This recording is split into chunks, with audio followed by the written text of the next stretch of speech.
So check this out. You take a bite of rope. You can do this at the end or in the middle of the rope, up to you. So you take a bite of rope and you create a second bite, right? So you've got this like S shape. Then you take the end, right?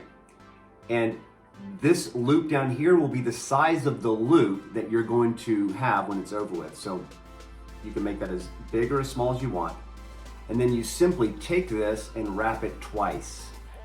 Now when you finish wrapping it, just kind of hold it to one side and take this loop and put it through the hole. And set dress. Look at how beautiful that is.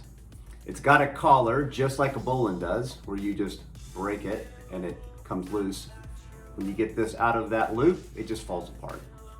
Now, again, you could do this at the very end of the rope, right? Here's the end.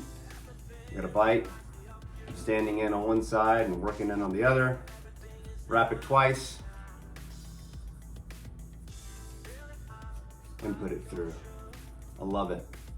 When you create this knot midline, if you pull in this direction, right, you're essentially pulling and you've got this straight line between the loop and the direction that you're pulling from. Now you could probably pull from this direction as well, but you're kind of bending, right? You're bending the rope in this fashion, which is not really probably as safe, I wouldn't think. I would use it like this, where you're pulling against the collar if you're pulling from that direction. So kind of keep that in mind as you're using it. But again, very simple knot, very useful knot.